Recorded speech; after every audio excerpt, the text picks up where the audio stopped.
Buongiorno, buongiorno, buongiorno, buongiorno, buongiorno, buongiorno, buongiorno, buongiorno, buongiorno, buongiorno. Come ha detto lei, buongiorno, buongiorno. Zach, ladies and gentlemen, boys and girls, welcome back to Turin Giants Podcast, episode number, let's just call it 269.2, since 69 is kind of the number. Man. I know, Zach. First thing Zach wrote is like, here come the memes. 9 draws for Juve, 6 wins, just incredible. Still lossless. You know, is that a word? Lossless? I know music can be lossless, but let's go with undefeated. Undefeated. Speaking of rusty beginnings, to the podcast, we recorded yesterday, and I was absent for a while, and plus I had like a drink before we recorded, and I got clowned online for my intro. We recorded yesterday, of course, with special guest Charlie Roaring. He was for a long time he was the admin for Juventus' social media team, and it was a rough beginning. I got a message from my friend Akbar. He's like, Farhad introduces himself. Next second, also Farhad. Did I introduce myself? Anyway, so my name is Farhad. I'm the host that loves you most. I'm joined here by Zach for our little late night post Bologna pod. Lots to talk about. A very good game. Maybe if you're a neutral, but nevertheless, for 2 hosts of a Juventus podcast, certainly an interesting, eventful game. Also, we'll talk about a couple of other things, of course. Zach, sorry, say hello. Hello, welcome. It's glad to be back, and we missed you. Well, I was kind of out of pocket there for a minute, but there's a lot to talk about in this game, so I'm really glad we get to do this, even though it is kind of late at night for both of us. Listen, man, I was just saying before the podcast, if you told me 10, 15 years ago that I'd be doing a podcast on a Saturday night, drinking hot chocolate prepared by my lovely daughter, I'd say, shut up and give me another drink. But this is life. There's other podcasts, there's other Juve fans that are probably partying out right now, but this is our life. We enjoy it as dads. So here we go. We will dedicate next hour or so to the game against Bologna. But like I mentioned, the previous podcast we just recorded yesterday. Please, if you're a Juve fan, if you're online, if you are into socials, check out our podcast with Charlie, which was so interesting. There's so much interesting in behind the scenes stuff. Like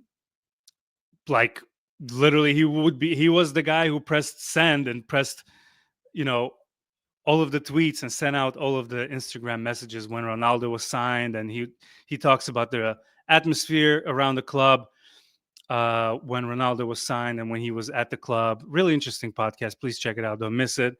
Before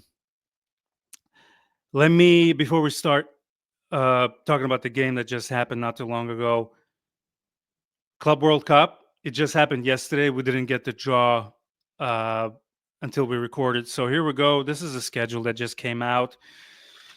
So Juventus play in Washington. I'm guessing it's Washington, D.C., because it just said Washington, right? In the capital? Yeah, I'm pretty sure that's D.C. We play Al Alain. Oh, sorry. See, I already screwed up. I practiced it too. Al Ain, which is a team from UAE. We play them on June 19th at 9 a.m. That was the most curious part about that. In Philadelphia. I think I'm going to go to Philadelphia. I've never been. I would love to go. I love American history. And, Philadelphia Eagles is kind of like the team I love to hate. I love their fans. They're so crazy. So they play Wydad, which is a team from Morocco, on June 22nd at noon. We're moving up. And then, of course, Juve plays City in Orlando. I will also be present at that game on June 26th at 3 p.m. So as a president of an official fan club here in Chicago, I need to tell you guys that there will be heavy Juve fan presence. So please contact your local club. if you want to be with the fans, if you want to do a pregame, and I know there will be plenty of events thrown by North American fan clubs, which are really big. There's a lot of North American fan clubs in the US, well, in all over in Canada as well. So if you want to join the festivities, Juventus doesn't come to America that often, especially if it's an official game. It will be a game that matters, as opposed to going to Rose Bowl and playing Real Madrid for the 400th time. So this will be super interesting. What are we taking care of? World Cup. I wanted to Hey, Farhad, where can people listen to us, etc.? They can listen to us on Spotify and all podcasting platforms, as well as YouTube. Thank you, Zach. Please check out yesterday's podcast on YouTube as well. There's a video, and forgive our guest for poor audio. It wasn't the best, but it was still very manageable. And it was, like I mentioned, a lot of interesting behind the scenes stuff about Juventus and the way their social media works. Really interesting stuff. Shall we get into it? Let's go. Let's go. Good afternoon, parents. Good afternoon, boys and girls. Shut the fuck up. All right.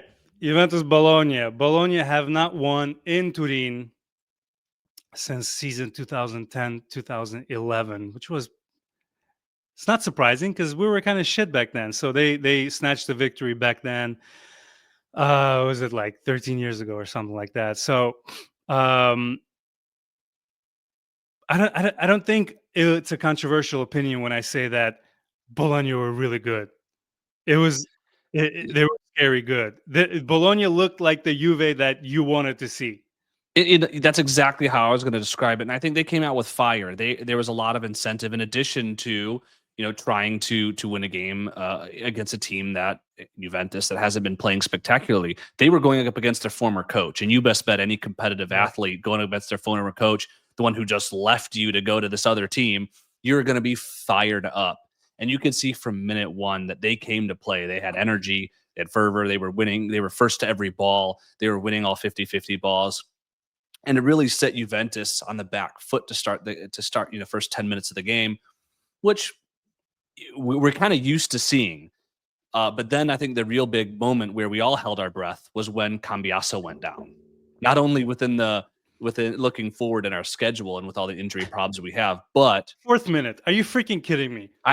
It's unbelievable. I don't think he actually ends up going out until like the 13th minute or so, but that deflection where he blocks the shot happened really early, and that could have material impacts on the rest of our, or maybe the next, few weeks or month or so. But it definitely had an effect on that game, in my opinion. His tests are coming tomorrow. Hopefully, it's nothing. A lot of people online, I've been reading the comments. They are not worried. They mention it's just a sprain, blah blah blah. Nevertheless, the injury crisis continues.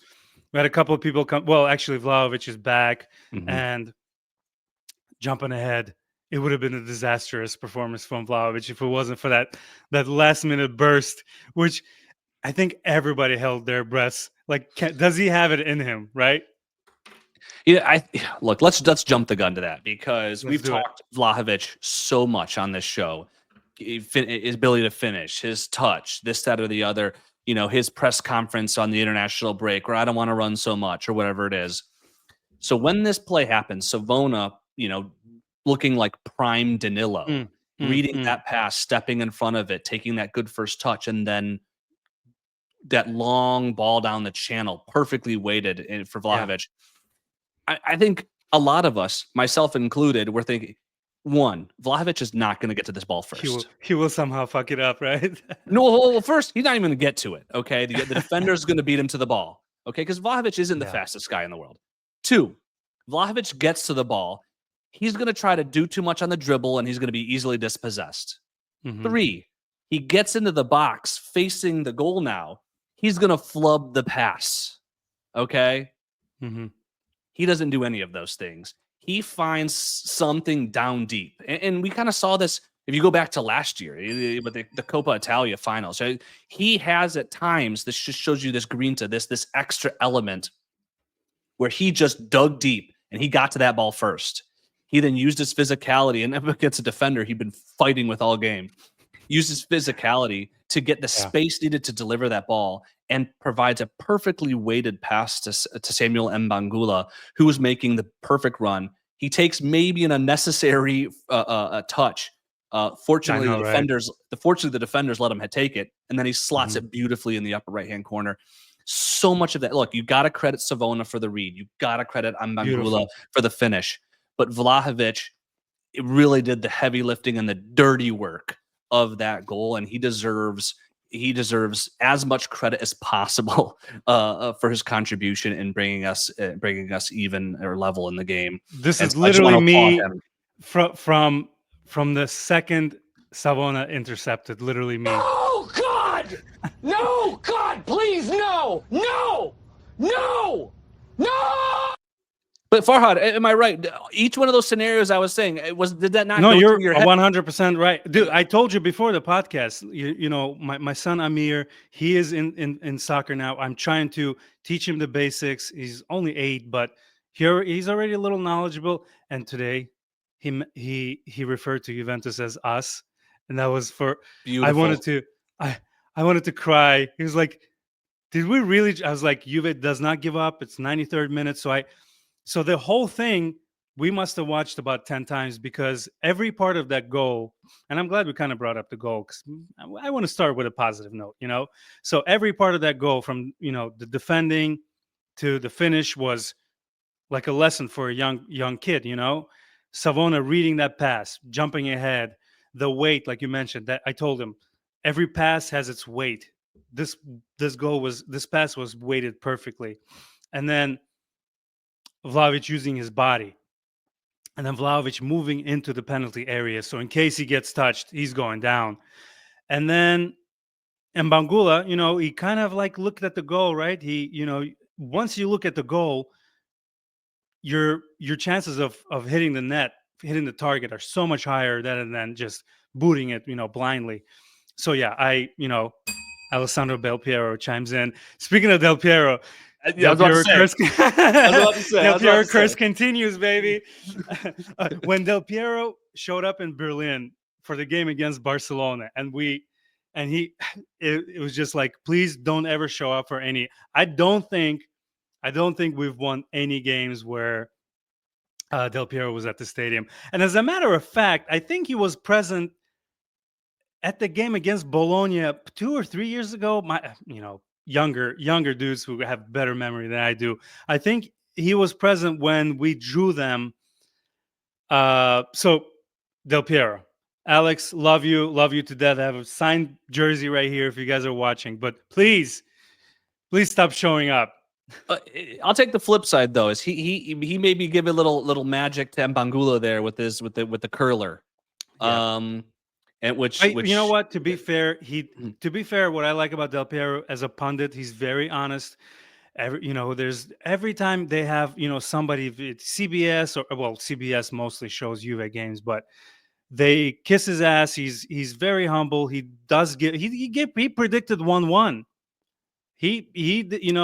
Every pundit there predicted a Juve victory. He said that after the game, that Juve are not good enough. They're not doing what they're supposed to do. So, you know, props to ADP for being honest. He kind of called it. He predicted a 1-1 draw, thankfully. So let's rewind a bit. Okay, we jumped to the goal, sir. and I like starting with that. Okay, we kind of started with the Cambiaso injury. I like jumping to the Vlahovic effort on that second goal, because it's really good. But once I kind of want to take a step back. Bologna was going to come into this game with energy. They were going to come in with a high press and try to choke Juventus. Kind of what Juventus likes to do to other teams, right? Choke them in their half, win the ball, and create chances. And now there's 2 ways to defeat a high press. 1, you pass through it, or 2, you pass over it. Simply said, hard to execute. Well, the guy who we rely on to facilitate all of our passing all season, and who's really had a sort of a renaissance this year, has been Manuel Locatelli. and in part combining with Cambiaso, who shifts into the middle of the field to form a double pivot. Well, today you had no Cambiaso because after the first 10 minutes, he's gone. And so Locatelli's kind of isolated. You got Ruhu, he's not going to step in. Kalulu and Danilo, neither of them really stepped into the midfield until the second half. And so Locatelli was isolated. And what resulted was a 69% passing accuracy, 20% from long distance, and an inability, if now flip side, what we're defending, to win the tackles and interceptions that he's been so effective all year at doing, which meant that our build-up play and our response to their possessive play, Locatelli being in a lot of ways the axis of that, or the nexus at our team of facilitating both of those, it just didn't happen. And in fact, Locatelli lost his man on both of the goals. So it was a really tough game from Locatelli. And considering that, we were not able to, certainly the first half and for much of the second, impart our style of play because the guy who we most rely on to drive that was just having an off day. And so that really set us back. I think from the start, especially once Cambiaso went down, who could have been that safety valve. So are you saying that FOTMob.com, given Locatelli, like what would you give as opposed to 6.1 that FOTMob gave Locatelli? Would you go up a little bit? Are they not being fair to him? So I don't want to assign a point to it, but I know that FOTMob had one or two players on our team at least rated lower than Locatelli. And from observing the game, not nitpicking every single little touch, okay, I would put Locatelli as our weakest performer. I do not think Kalulu and Gatti had a very good game. It's hard, from a rating standpoint. These websites will definitely knock down a goalkeeper for letting in 2 goals. Though at least the first one and the second one too, kind of, I wouldn't really blame Perrine for those too much. I would give Locatelli the lowest score on our team. His passing was not good. His defending was not good. Gatti got a 5.9, so that was Perrine 5.3. Very harsh. I understand, but he was kind of left alone during the second goal, and then Gatti was the one who got lower. Excluding the keeper, Gatti got 5.9. Locatelli got 6.1.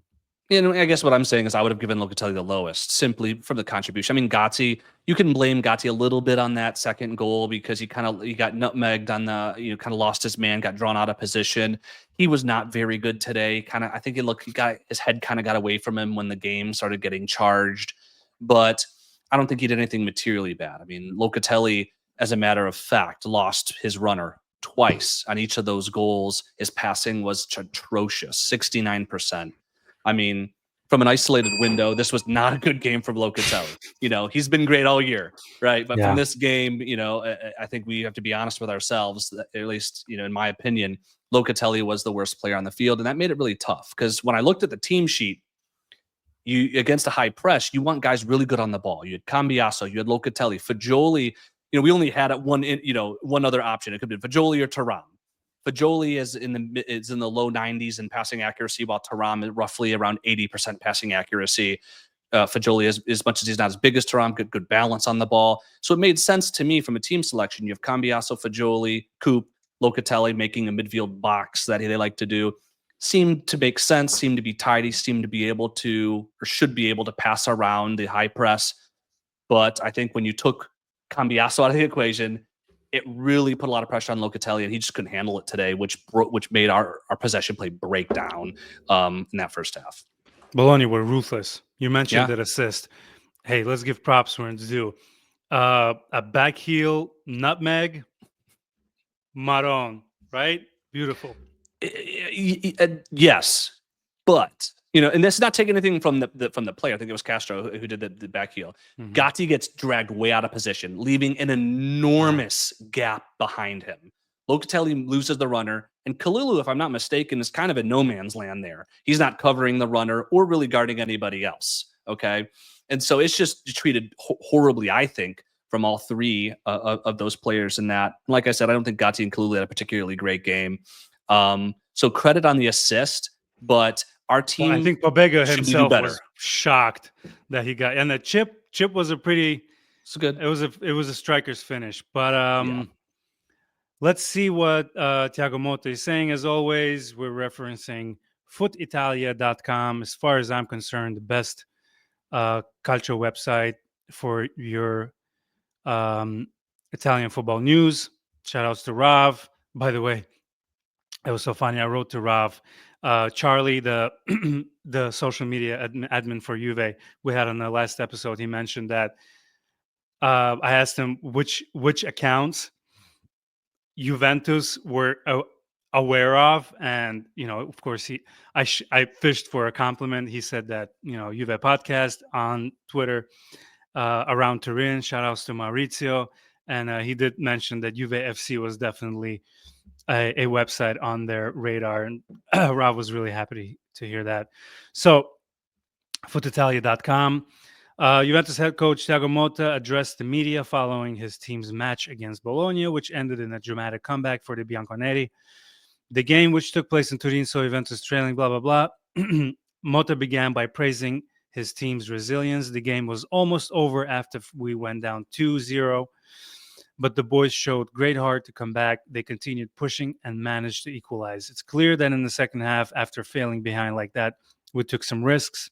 The manager also addressed his own dismissal during the match, taking responsibility for his actions. He said that what happened with Marchetti, he was right to send me off. I got angry and made a gesture that I should have avoided. I went overboard with my complaints.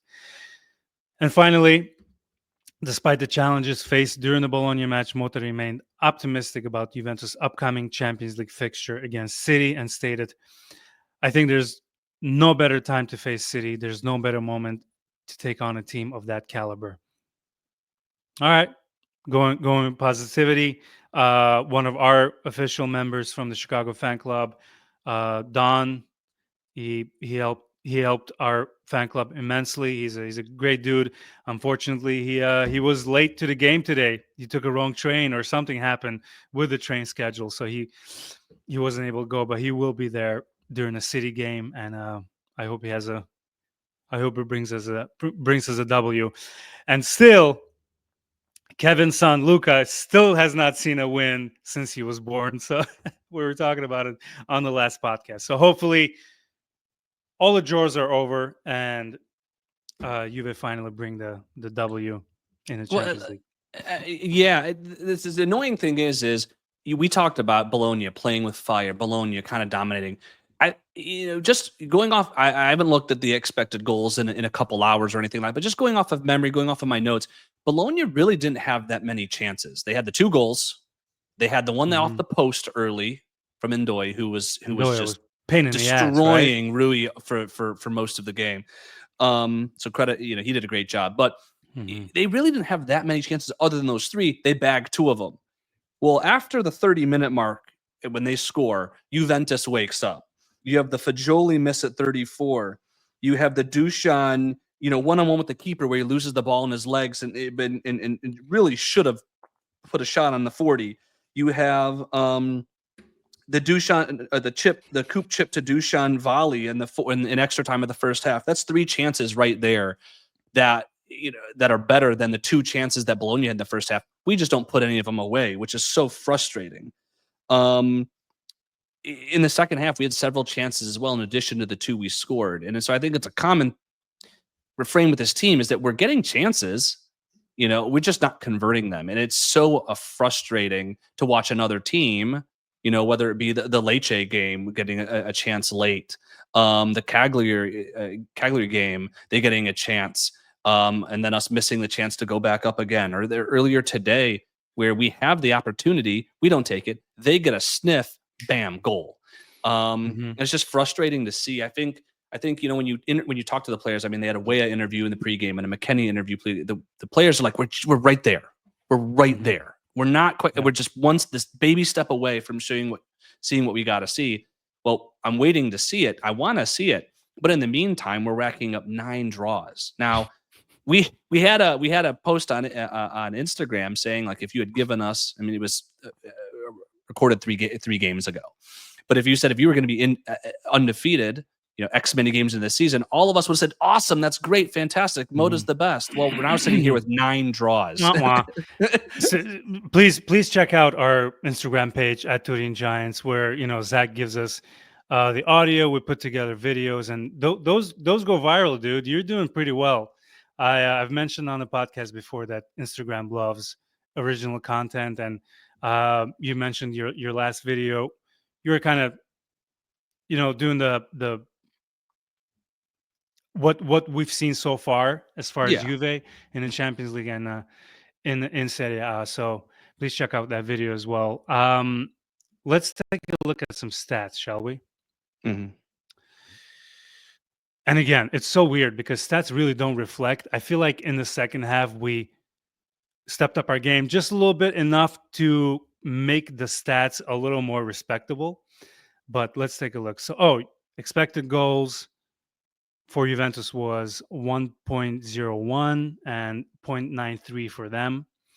Total shots 10-10. Shots on target, Juve 3, Bologna 4. Big chances 1-1. Big chances missed 0-0. Accurate passes. So Juventus 354, 81%, and Bologna 285, 77%. And corners 1 for Juve and 4 for them. Look at like the interceptions and tackles. I haven't looked at this, but I'm taking a stab here. What does that look like? Interceptions 6 for Juve, 16 for Bologna. Yep. And tackles? And tackles. Similar? Tackles 1, 9 for Juve, 10 for them. Okay. Because for the first half at least, the numbers were like the interceptions. Bologna's press, they were doing what we needed to do. And frankly, what we've successfully done against other teams. They were stepping into the channel. They were anticipating the ball. They were getting there first. They were winning the 50-50 balls. They were winning the second balls. And it was so frustrating for us. It's like you're home, right? You want to play with the passion. You want to see that energy. And it just wasn't I'm sharing happening. the screen if you guys are on video. I'm sharing the stats here. But I'm not surprised by that, because in the first half, at least, it was glaring at our inability to, when we were in defense, at least, to play with that sort of smothering presence in the midfield, where we've been so good all year at winning the ball. And a lot of that comes down to guys like Locatelli, who've been the one driving those interceptions or driving those tackles to make it happen. And it's just that difference, certainly in the first half, and is due to, I think, it just our maybe Locatelli not showing up, or we're seeing a team where we don't have that Cambiaso influence in the midfield. So that brings us, and we talked about Locatelli losing his man and Doi scores that really good goal in the 30th minute. I think we can fast forward to the red card. You kind of addressed that Mota said it was inappropriate. I'll say one thing is on the day when we were supposed to protect our refs. By the way, what's up with that? What's more useless than that? It's just, isn't it just bringing more attention to the fact that we can abuse the shit out of the ref? They're wearing black marker on their face. There's a couple things on this. Okay, one, just to kind of finish my point about Mota is, I don't excuse any inappropriate hand motion, but it was good to see some fire from him on the bench. The team needed a kick in the pants. They did not come out from the second half looking like a team that had gotten their necks wrung at halftime, right? And to see some energy and some fire from him, I think, is something that could channel to the players. And again, not excusing what he did to the ref. Now, to talk about the ref mark, anyone, that's what I'll say, anyone who's balking at that, go ref a youth league game. Go ref a high school game, okay? Just do that once and come back and say if you have the same opinion. Because those guys and gals, they get absolutely butchered by parents, by athletes, by coaches. You're talking to someone who abused the ref once, and I ran on the field. I was told by the league, if you ever do anything like that, I had to apologize to the ref. Granted, the ball was halfway into, and There's no excuse. Even the Farhad. opposition was what's the opposite of celebrating? They were admitting that they, and then he takes it back, and my son is heartbroken. And I take 2 steps on the field, and I'm like, oh man, this was a mistake. I go back. An hour after the game, I get a phone call from our coach, the guy who runs the league. It was not fun, but yeah, I mean, they get abused, absolutely. But it's a thankless job. It's a thankless job because if you do the job right. What's the saying? Right, the best referees are the ones you don't notice. Right, Yeah. if you do the perfect job, no one notices you. No one thanks you. No one appreciates you. Every once in a while, you get a case like, well, so and so's been really good this game. You know. If you do the littlest thing wrong, the crowd, and I wasn't on any episode on this, but the crowd at Villa Park was terrible, bemoaning everything, like their victims getting on the ref for every little thing. And it's just a thankless job. And so I try to have a little grace, right? Because these guys aren't paid a ton. This is their side gig. A lot of these guys work and gals work just normal jobs, right? Well, I want them to get it right. They're not out there trying to screw teams. I think I give them the benefit that they're out there trying to do their best. The ref today was not very good. I think he was terrible for both teams, but I don't think that gives anybody the right to abuse a ref, right? So I like bad refing. Speaking of bad refing, Detroit Lions fan. Speaking of bad refing. Oh, come on! We're not getting into this now. I'm sorry. With the metric ton of ocean level assault coming from a Green Bay Packers fan. Let's just say, look, the closing thing about the referee and the Motus. I like the Motus fire. Don't appreciate the referee. I'm going to side with the referees on this because it's a thankless task, and anyone thinks otherwise, go ref one game at any level of soccer. Come back and tell me if you still think the same way. I guarantee you won't. I'm glad he admitted his fault. Obviously, it's embarrassing. He got sent off against his old team. I bet the fans loved it, though. I bet Bologna fans really appreciated it. You'd think the players would. Then within 60 seconds,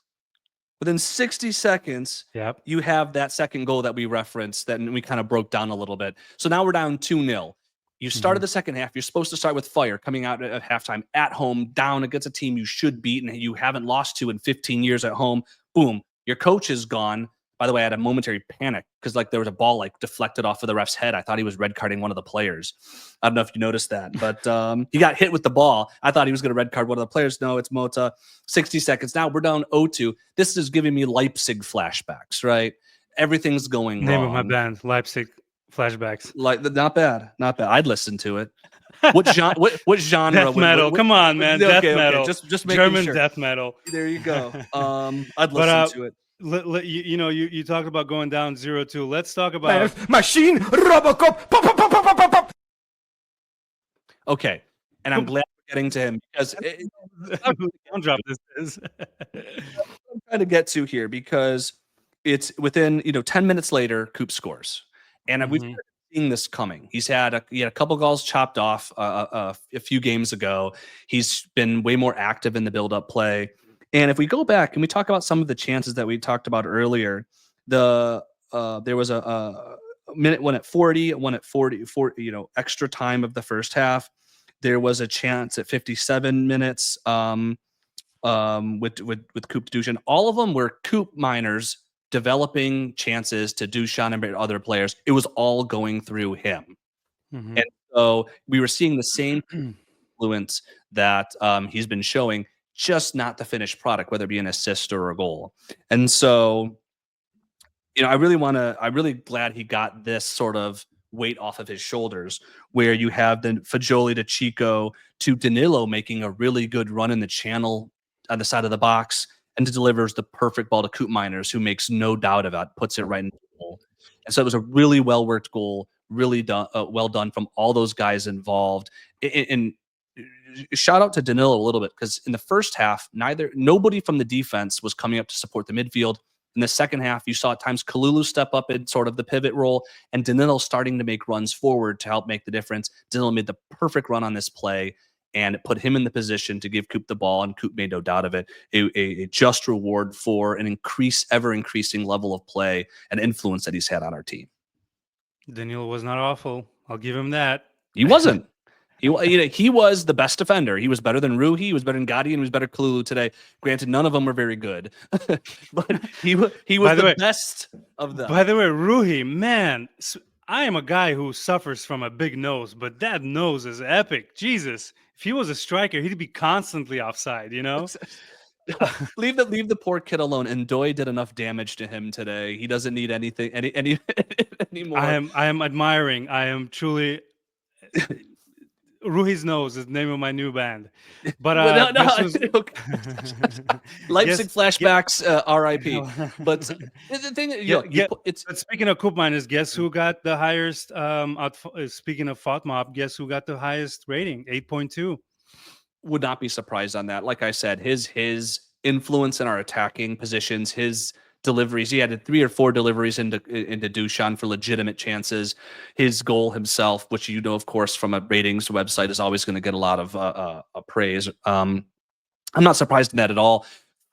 Just watching the game and looking at his influence on it. And I think the biggest thing for the team in general is that sometimes you just have that nagging thing in the back of your mind, that kind of just maybe gives you a little bit of doubt or something. Well, that's gone now. He's on the score sheet, right? And this kind of thing that he could ride that momentum forward. And I think, like I said, ever increasing quality of play. He has been growing throughout the season. It did not start the way we wanted, but we've seen more and more often that game in, game out, he's having more of an influence. And one thing we saw a little bit today and last time, and something I was kind of clamoring for, was his willingness to drop deeper, to get on the ball a little bit earlier, and so that he's also looking towards the opposing goal. So it's not back to the goal up by Dusan, where he has limited ability to distribute. He's dropping back a little bit into space to allow him to have more vertical influence on the build-up play. And I think that was really beneficial in the last couple of games. And I think that will be difficult to defend and will be effective for us as we move forward. He did get his 27th goal in Serie A, first one for Juve. He's on the top 10 of top scorers from Netherlands in Serie A. And by the way, I don't remember the exact age, but I think he was 29 when he retired, Marco van Basten. Something like 90 goals in Serie A. If you were growing up in the 80s, 90s, you knew what kind of danger Marco van Basten was. I know it's a Juve podcast, but shout outs to a Milan legend who retired before 30, but still insane stats. I was reading Marco van Basten's stats, and it's just if medicine was as advanced as it was back in when he got injured, just insane what he could have done with his career. But shame about that knee. But Cup miners again. A Dutch player in Serie A, always fun to watch those guys. And hope it's the first in Juve of many, right? Yeah. Fine. I mean, it did take him a long time. The way Juve were after him, I think, and I hope now is when he starts showing it, because truly, he's been just okay, right? But we need more than that. We need more of that from him. Yeah, and even after the goal, the commentators noticed how, because the commentators were shout outs to Matteo Bonetti, how he was still going around to players, pumping them up and high-fiving and all that stuff. So maybe it did take him a couple of months, but he is getting that Juve grinta in him, and hopefully I'm rooting for him. I love me a good number 8, Yeah. And I think and I've said it before, like you kind of asked me what kind of qualities he has, and this was many, many episodes ago, and he really has the good qualities of every midfield that you would want: the scoring ability, the physicality, the work rate, the defending ability, all of it.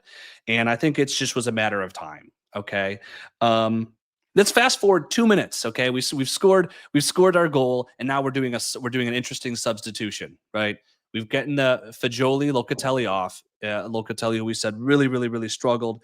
And we're putting on Thuram Yildiz, okay, to get the 4-2-4. Yildiz in the 10, Dusan up front, Weah left wing, Chico right wing, with the two midfielders of Thuram and Koop Miners. This is an extremely attacking formation. Credit to the assistant coach, though. He said, "Screw it, we're going for this." Okay. I don't know. I don't know off the top of our head our assistant coach's name or who stepped in on the sidelines, but that was a ballsy sub move. One that I'm glad we made because we should have gone for it. And I also want to note it because a lot of people said, well, let's see Yildiz at the number 10. Let's see Yildiz at the number 10. Well, we got to this, I think the second game we got to see it after Como. So that started at the 64th minute.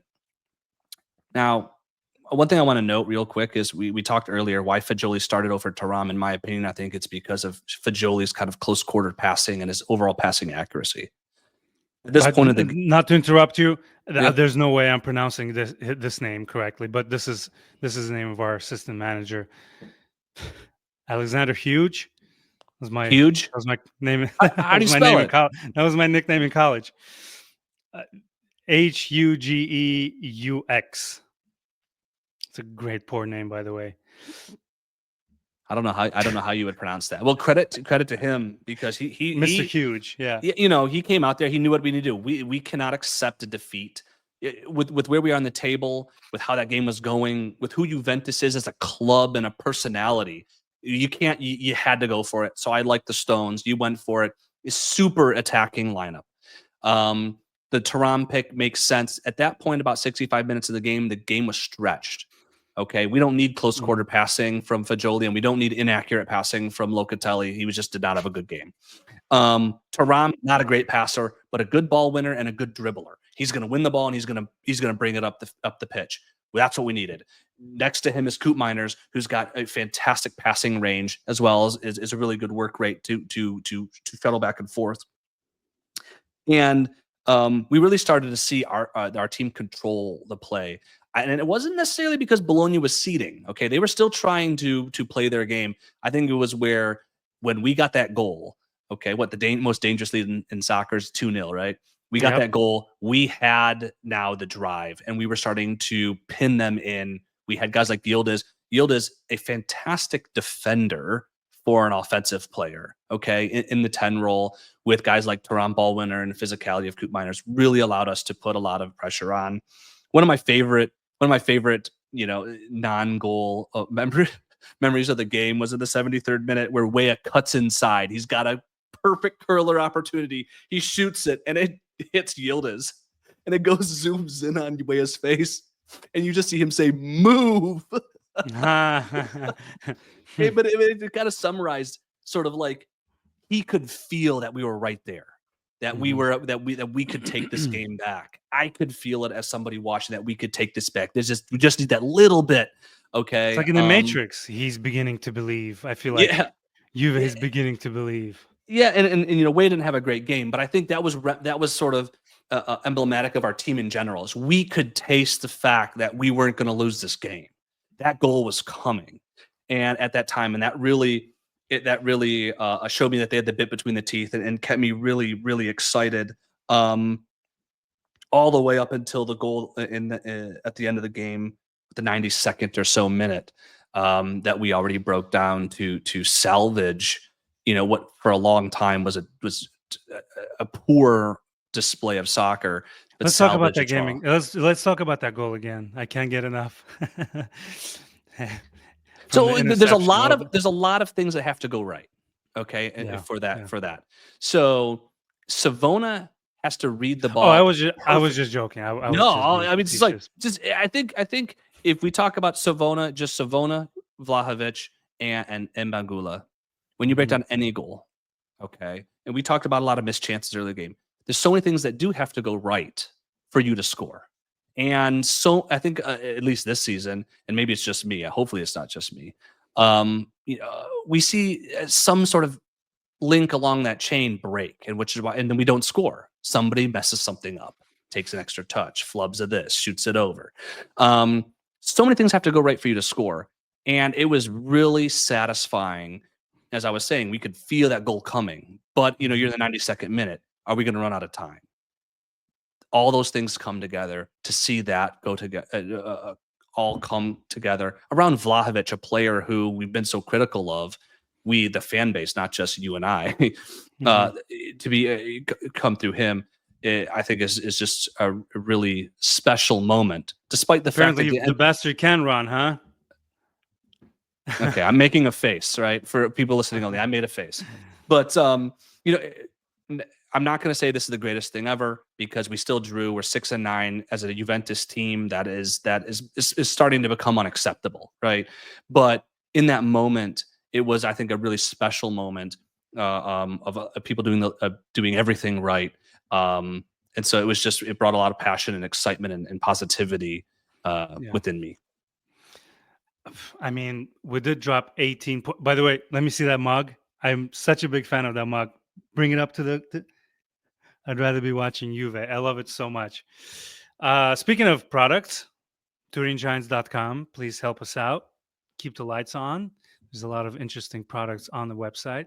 This one is not on it. This one's not, because it has the word Juve on it. Not really. Yeah. But this jersey is one. I mean, this hoodie is one of one. When I wear this in public, people are like, why is he wearing a little child on his shirt? But it's Marquisio aged like 10 or 11 or something. I just love it so much.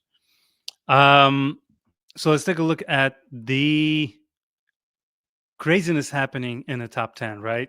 In Serie A. Atalanta are now, after they beat Milan, which I really enjoyed that game. They are the leaders with 34 points, Napoli 32 points, Inter 31, Fiorentina, out of all teams. Moise Keane, man, it's killing us. Fiorentina is in place number 4 with 28 points. Lazio 28 points. Juventus in position number 6 with 27. Kind of drops off after this, where Milan are 7 and 8. Bologna with 22 points. We've essentially dropped 18 points with those draws, right?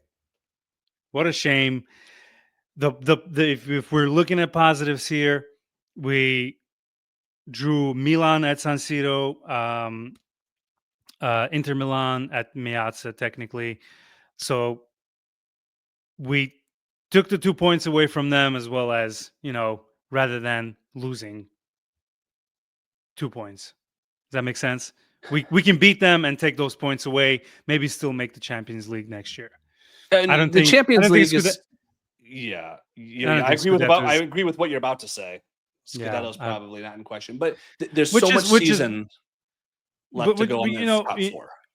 On Instagram, I posted that Scudetto is probably a dream by now, but for many fans, that wasn't even the reality.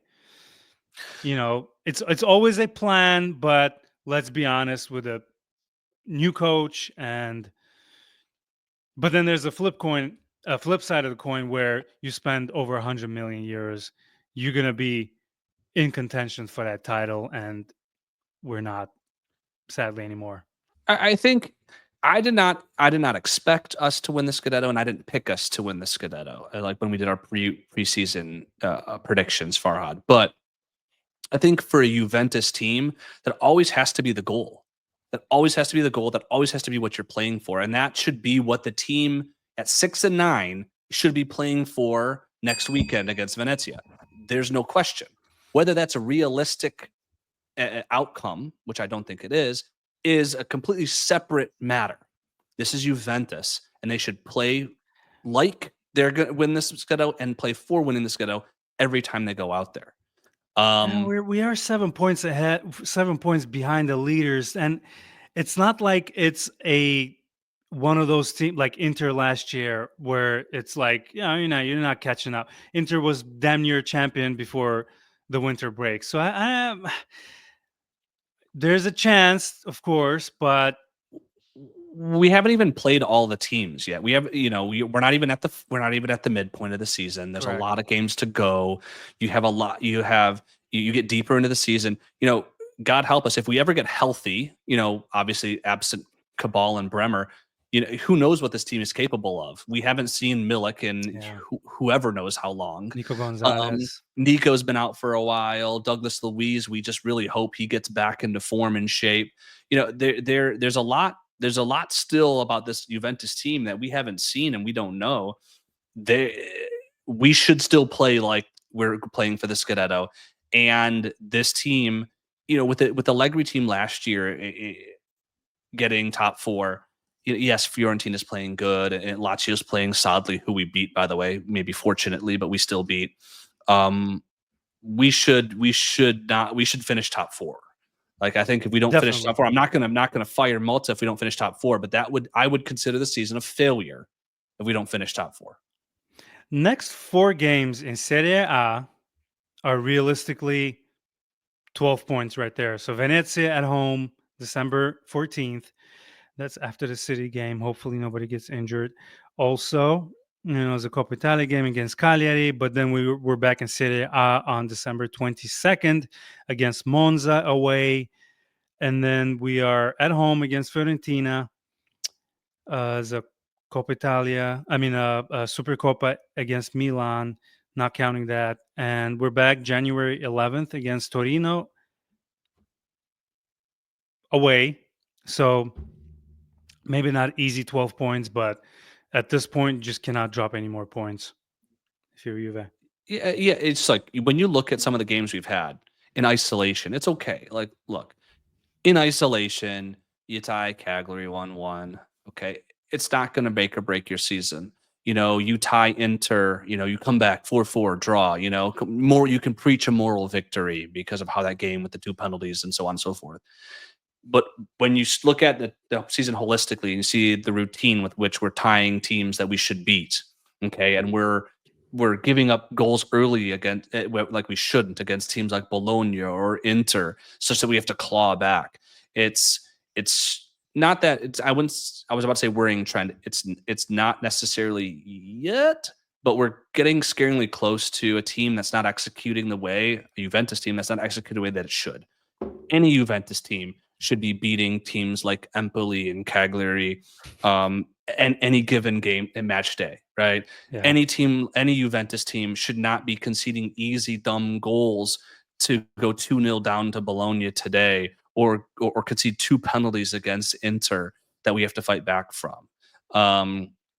That's just not Juventus type character. We're at a point now where we're starting to be at a point where we can no longer say, what's a new coach, right? At some point we have to draw the line and say, okay, he's no longer a new coach. He's got his players. They need to start executing the way that he wants them to, and in a way that is showing that on the pitch and in our results that he is the solution for us. And that point, in my opinion, is coming up extremely fast if we're not already at it. So let's finish the podcast here. One last question, because there's a debate. We kind of touched on that throughout the podcast today, but are injuries a legitimate excuse or not? Because to me, they kind of are. Whether they're stupid injuries, unfortunate. Obviously, all injuries are unfortunate. Like just today again, to repeat that injury in the 4th minute because the shot from an opposing player was too strong, and Cambiaso's ankle just bent the wrong way. Funny, and maybe ironic is the right word, but you can't dismiss that it's a huge blow. 6 or 7 players out, especially with two defenders out for a season. You can't dismiss that. We were kind of unlucky. Dismiss? No. Huge blow? Absolutely. Can we use that as an excuse? I don't think so.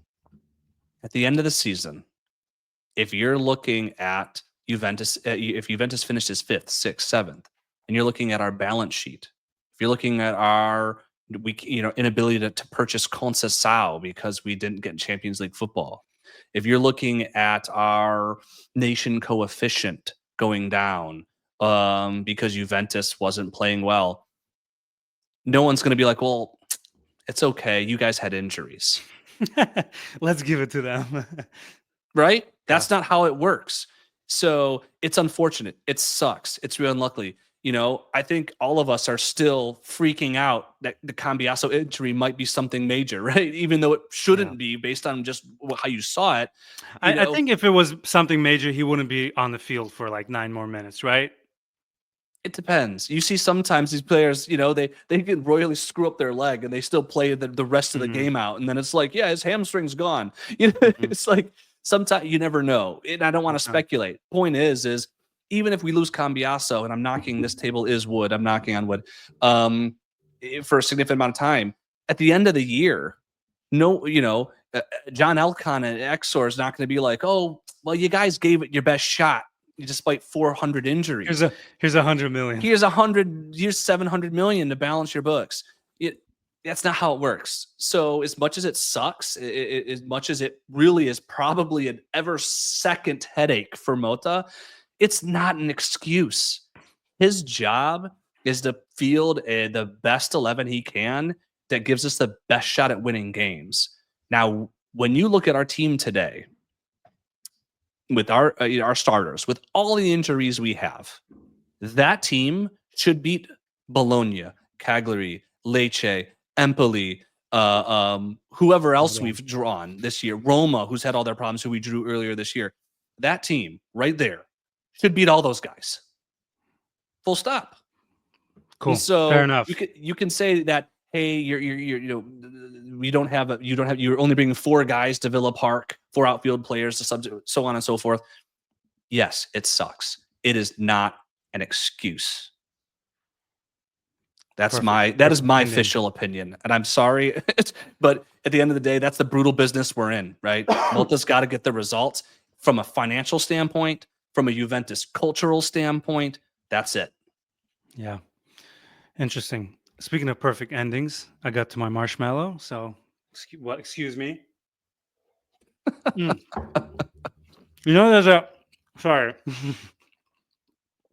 There's comments and people online who say that I want to live a life without children, blah, blah, blah. There's a whole movement of people disregarding the fact that kids are awesome.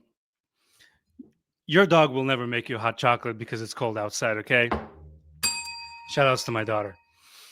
Shout outs to your little boy too. One day you will show him a game tying goal and, point out every point of the goal to him, because I can't stop talking about it because it was just so awesome watching the game with my boy and I will say every step of that goal, right? My kid's a little too young to make hot chocolate for me at 2 and change, but he was wearing his Juventus Adidas sweatpant combo, and he can point at the TV and he says Juventus and he says soccer, so he knows we're getting there. We're building up there, and that's a blast. Look, I don't want to end on my rant about no excuses, but so I will say, just to go back to something you said, this City team is vulnerable, and then we've got Venezia on the weekend. So it's got some 2 exciting games coming up that I'm looking forward to, and really an opportunity for Juventus to flip the switch or turn the page or whatever metaphor you want to use on our tie-heavy season so far and start a new trend moving forward. Yes, sir. We're staying optimistic. Hopefully we get a couple of people back, couple of players back. Thank you, Zach. I truly enjoy these late night podcasts with you.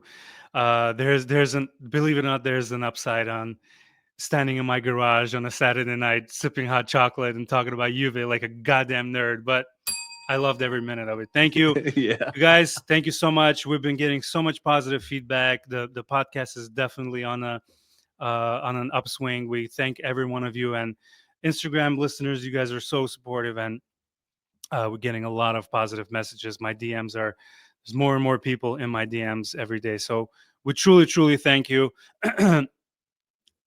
We're grateful for every single one of you. Please check out our previous podcast, which was yesterday, season 11 of Juventus Podcast.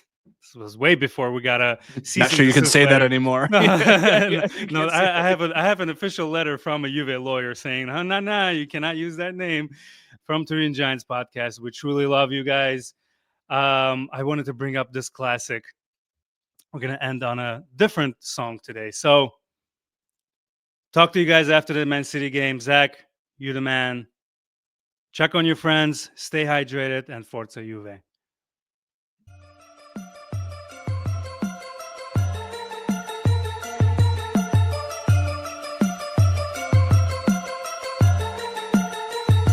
Purple Finest.